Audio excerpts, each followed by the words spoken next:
Hello, Dogwooders. Kai and I are here in our Burnaby office in the kitchen. This is where we do the podcast. Great acoustics. My name is Emily. I'm Dogwood's provincial organizer working in Vancouver. I'm an East Vancouver resident, and I'm really happy to be here talking about how things went for us in the election and our opportunities moving forward for both organizing and in our campaigns. So Kai, how are you feeling? How was Tuesday night for you? Tuesday was awesome. I still feel like I'm living in this parallel universe where all things are possible. Unreal. Yeah, I'm stoked. What stood out for you from Tuesday night? Well, us folks in the Lower Mainland watched the results come in at a sports bar downtown. And leading up to that evening, I'd really put all of my energy into supporting volunteers making Get Out the Vote phone calls. So I hadn't actually considered the results too much, and it was super surreal for the hour where it was stuck at like 42-3. And as the uncertainty continued, all I really felt was this pride in what we'd accomplished in our organizing department. And most importantly, at the end of the evening, I was thinking of our organizer, Dave Mills, and Courtney Comox, who's been building a team there for 3 years. Yeah. He has come on full time, and in the past few months, I'm sure spoke to a lot of people, but it came down to 9 votes. It was 9 votes that kept us from a majority pro-tankers liberal government, and that was where the evening left off. And I mean, I was proud of everyone and thinking of Dave for sure. Yeah.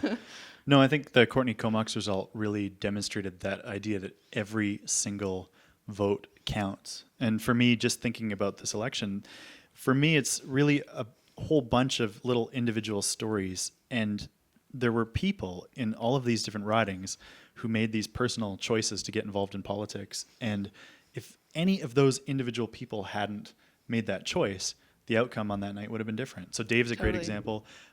Shout out to Chasilam from the Squamish Nation, who decided to vote for the first time in a Canadian election, and then just, in for a penny, in for a pound, went door knocking all through the Squamish community in North Van, and absolutely flipped that riding for Bowen Ma from the NDP.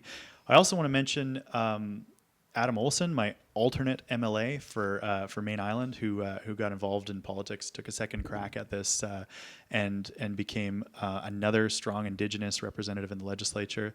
And Ellis Ross, who won for the Liberals up in Skeena, is actually an old ally of ours on the No Tankers campaign, fought Enbridge with Coastal First Nations, and is now in the legislature as one of, I think, 4 Indigenous MLAs right now. So the people who decided to step outside of their comfort zone from all the parties and get involved in either the partisan campaigns or in the Get Out the Vote efforts like what Dogwood ran, every single one of those individuals, yourself included, made that difference. And if any of us had stayed home or decided not to get involved, the outcome could be very different. We could be living in a completely different world.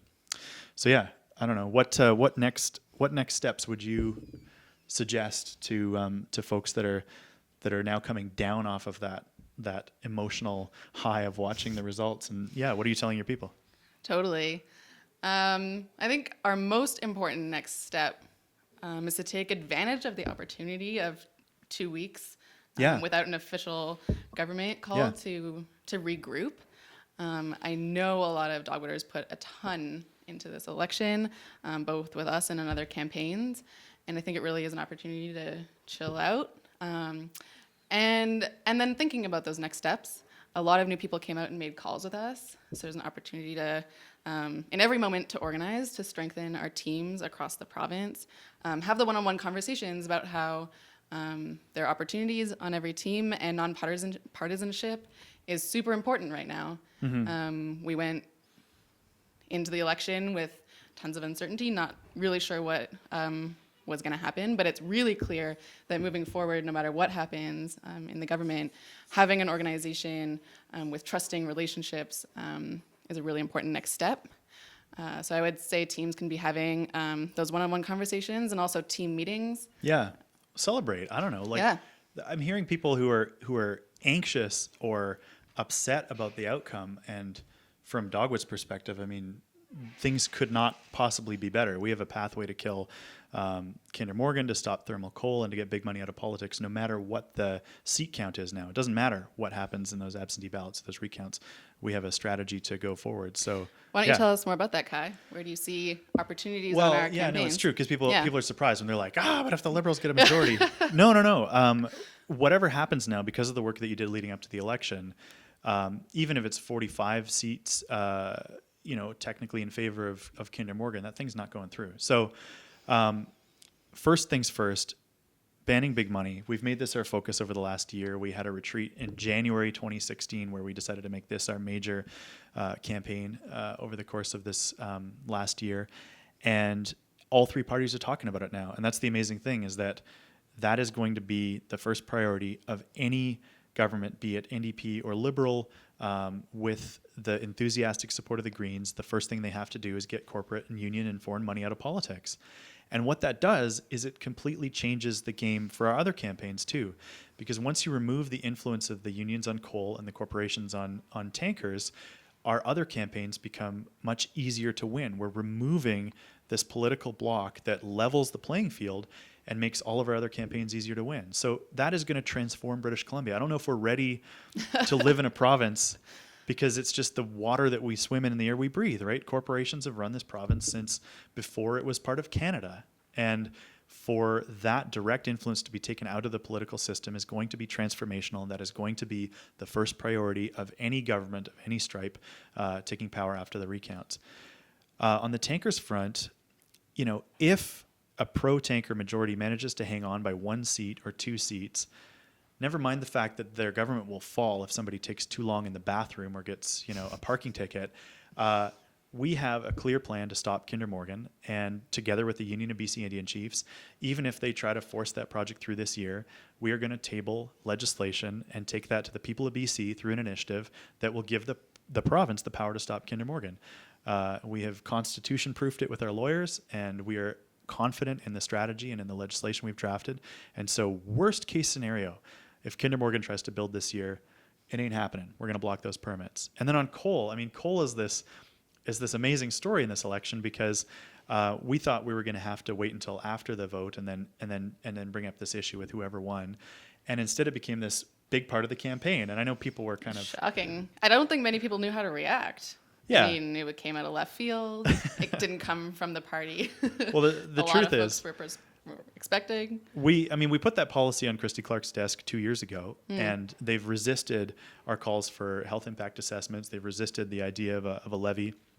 Donald Trump actually created the opportunity with the softwood lumber duties for Clark to say, hey, let me dust off this piece of policy that we've had on the shelf for 2 years and introduce that into the campaign. Now, a lot of people said, well, we don't trust her, and after the election, she's going to go back on her word. Maybe, but she has reiterated her commitment to banning thermal coal since the election. I think once you remove corporate and union money from politics, you'd be surprised how flexible all of the politicians are on different matters of policy. And just in case, if you don't trust the MLAs to get this through, our allies are going to court next week, taking Port of Vancouver to court over Fraser Surrey docks. And so that's our sort of insurance if the politicians go back on their promises to ban thermal coal. But we are feeling confident, and that's the message I want to get across, is that this outcome has opened up incredible possibilities to win on all of our campaigns in the very near future. And we need to chill out and take care of ourselves and our people and be good to each other for the next couple of weeks.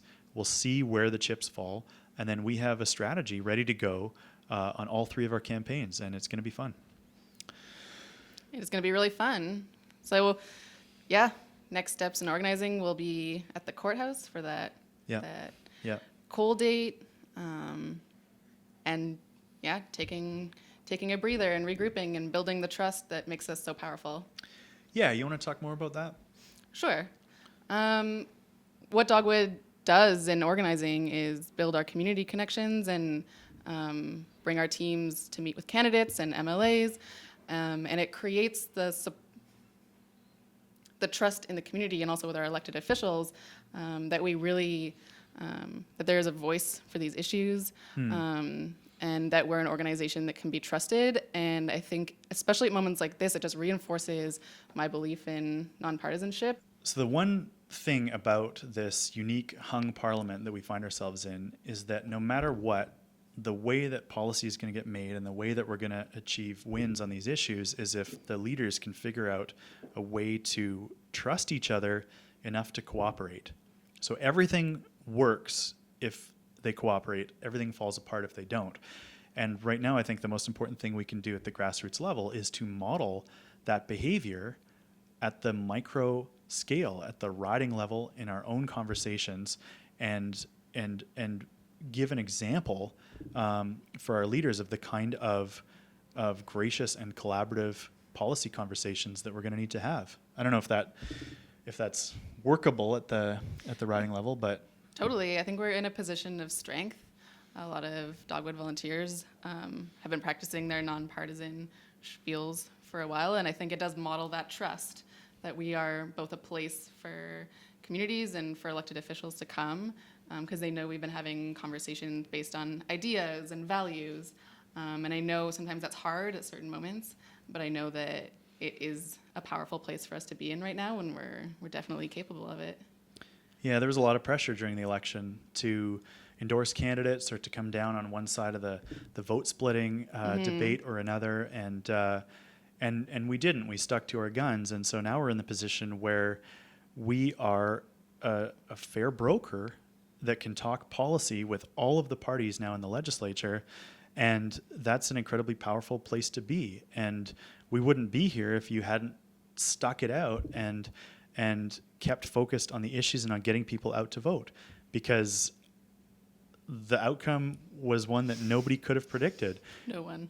And so here we are in a position where we can actually achieve these wins. And I think that the events that are going to unfold over the next few weeks and months are going to permanently transform our province. And if we can hold it together and be good to each other and gracious, whether in victory or defeat, and model that kind of collaboration and transparency and trust building for our leaders, that we are going to see changes come to British Columbia that will be like nothing that's ever happened in my lifetime. So I'm really excited about what the next few weeks brings. And yeah, in the meantime, we don't know what the seat count is, so chill out. Yeah, it's a really exciting moment, and I'm really proud of everyone, and thank you for sticking with us, and welcome to everyone who's going to join. Yeah. So grateful to everybody who did this work and helped to get the vote out. Every single vote ended up mattering, and so thank you for every single phone call you did. Mm-hmm.